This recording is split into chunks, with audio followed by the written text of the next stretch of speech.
Boss just left with his rants and ravings, going on and on about the hierarchies he's creating, about his obvious superiority, about his big lavish life. He sneers at my hopelessness, toast to my defeat. A nobody, a nothing, but clanging and dangling these chains. You'll never escape your bonds. You don't even have a brain. Maybe he's right, but I have a feeling he's wrong. He's poisoned my mind and made me think these words true, but I don't see a chain, a link, a lock, or a key. So who's to say I'm in prison? Who's to say I'm free? Now I see my way out, a chance to abandon these chains. Now it's time to take Boss Man and show him how to take life by the reins.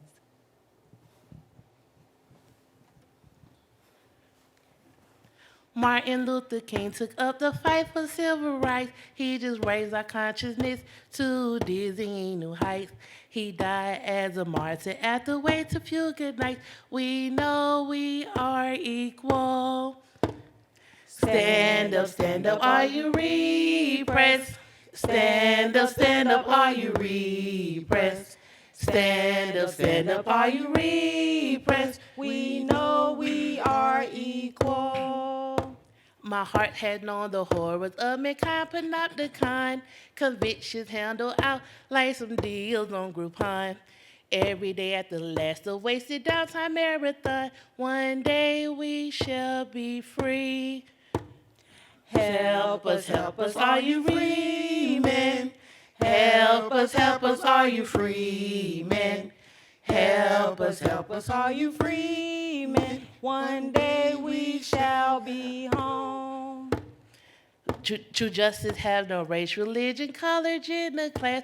We must gather all together, bringing empathy to pass. Teach the kids to love each other to the very last. One day we shall be home. Stand up, are you oppressed? Stand up, are you oppressed?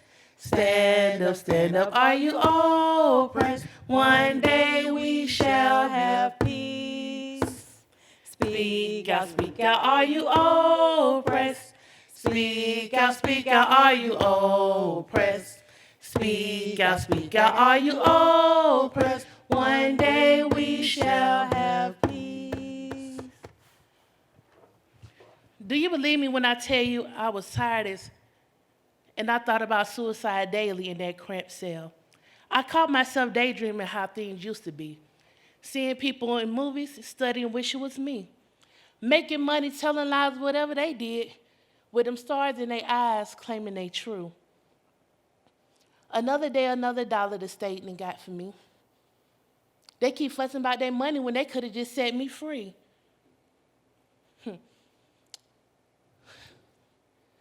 Another day, another time. Another day, another situation. Enough about me.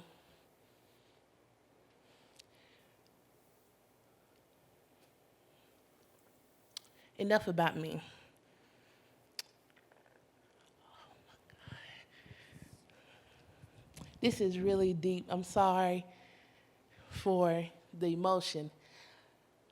Another day, another dollar state they made for me. They keep fussing about their money when they could just set me free. Enough of my situation. Same stuff, different day. And yet my kids don't got their mom and I'm all alone. I ain't say, Mom, I won't last long in this twilight zone. It was hard and depressed, but I made it. The lanes took me down with them for the stuff they did. And if I was responsible in this day and time, how did I serve time for something I didn't even do? Where was my family when my soul was drowning in pain? The state that took my name, replaced my pride with shame. So if I'm tripping, I'm not tripping about what I went through. I'm tripping about the phases I went through. I'm tripping on how I will not lose. I'm going to master this thing. I'm not about to lose. It's like Hotel California, but it's not paradise. But could you tell me, how did I get life?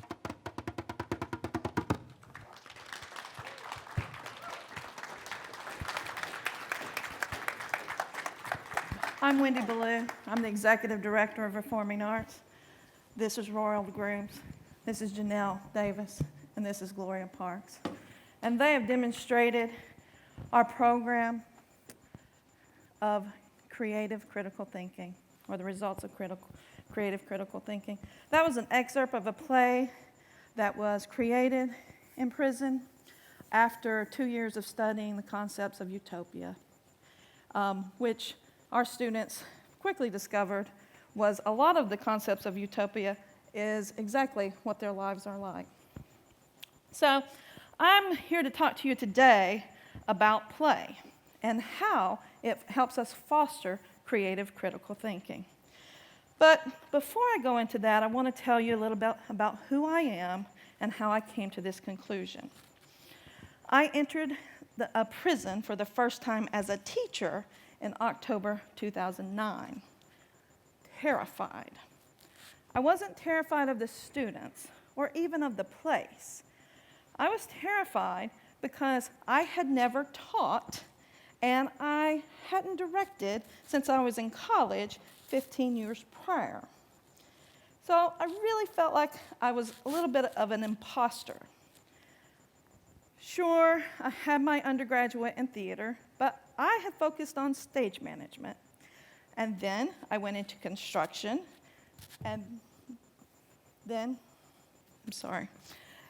I went to grad school in business, and then I went into wealth management, and then I went back to grad school in American Studies.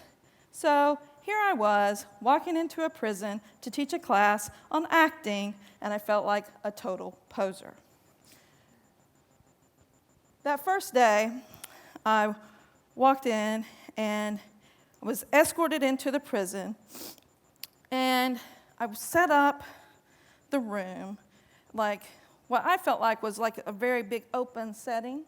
I set the tables up into a U, and there was a desk for the instructor, and so I set my stuff up so I could like sit on the front of the desk so there would be no separation between me and the students. So, and I had done my homework. I had talked to my friends that were theater teachers in high school and college. They'd given me things to read. They had given me some strategies. They told me, don't worry, it'll be fine. And I had developed a class plan. It was a 2-hour class.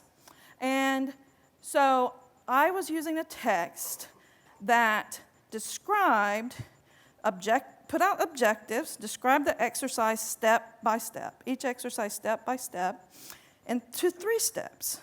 And the author explained these steps because he was like, based on every theater class he had ever taught, through all ages and demographics, this is how people react. So I felt pretty comfortable with that. And so he set out the objectives and then the step-by-step directions for the instructor. And the reason for those directions was because he was saying that all people respond with nervousness and discomfort. And so he's teaching the instructor how to coach people through that discomfort, to pass through their filters. So here I am, first day teaching, inside a prison that I had volunteered to do, teaching an acting class, which I had never done before, and I had a plan. Nothing went as planned. Students came in, I start my introduction, and the student says, "Are you afraid of us?" And I said, "No." And I was thinking, well, I wasn't before. And she said, "Well, you're so far away from us. If you're not afraid of us, why are you so far away?" So what I had thought was me being very open and accessible was read by her as me having distance between us. Okay, so then we finish our introductions, and I launch into the exercises. And the students went straight to step 3 every time. And I was smiling, and I was applauding them, and I said, "Oh, you're so great, and you're so advanced." And I was thinking, what is going on here, and why? And I've spent the last 11 years of my life trying to answer that question. What's going on here, and why? Over the years, the students, I'll say back to that first quarter. That first quarter, we started with a script. That's how I learned to do theater, is you start with a play and you learn along the way. And the students came to me, they elected somebody to come to me and say, "We don't like the script. We don't want to do this play." And it wasn't the play itself that they didn't like. They liked the theme, but they were uncomfortable with the memorization. That first quarter, that first year, we had a huge range of literacy levels and educational attainment. So I said, okay, we can throw out the script, and we can do improvisation and applied theater. The problem was, I had never done improvisation or applied theater. So once again, I'm hitting the books, trying to figure out what's going on and how to do this. And I did, and throughout the years, we have worked on, we've tried things, we've tried new things, we've tried things again, and we have developed many plays, some of them completely improvised, some of them scripted, and then acted out by the students. Eventually, we added other disciplines, first with the humanities, and eventually we started a transdisciplinary college program. So after many years, I added another question, and that was, what are we trying to achieve here? Not just in prison, not just in an acting class, but in education in general and in society. And I really think that it comes down to trying to foster creative, critical thinking. And I've come to that conclusion because I really believe, as fast as the world is moving, as we've heard through our last 2 speakers, and as much as automation is increasing every day, in order to thrive in the next decades, people are going to have critical and creative thinking skills. They're going to have to be able to adapt, and they're not going to want to be chat, right? So our program focuses on 6 things: self-actualization, consciousness raising, community building, self-narrative, empathy or compassion, and creative becoming. But at the core of all of this, before we can even get there, we have to build trust and foster a sense of play, or play as a way of being. And when I'm talking about play, I'm not talking about something you do. I'm talking about a way of being. So I'm not saying we're going to play a game or we're playing baseball. I'm talking about something that we are, that is a part of us and opens us up to understanding. The way that happens in a theater class is that after many trust exercises and many games that people kind of find silly, they enter into a sense of play.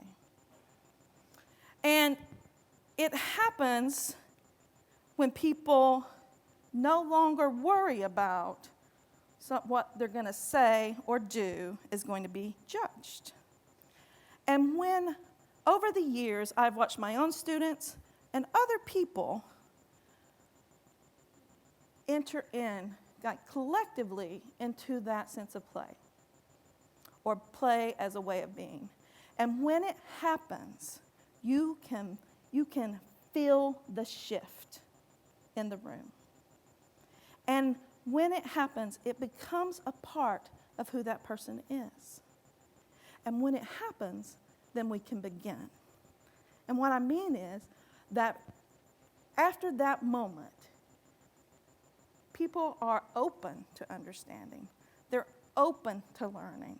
In the prison setting, they've moved from survival mode to actually trying to understand the world beyond themselves. We can start building consciousness. We can start attacking and having very hard discussions with each other. And it crosses disciplines. So I'm not here to say that everybody has to be a theater or art major. But I am saying that everyone needs to be exposed to those disciplines, as well as humanities and philosophy and engineering and math and science.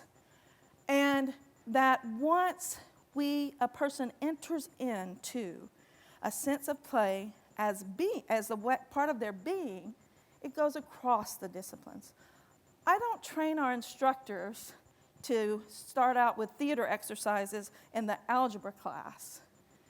I don't need to, because once the students have opened up to learning and understanding, it goes with them. I'm Wende Ballew. Thank you for listening.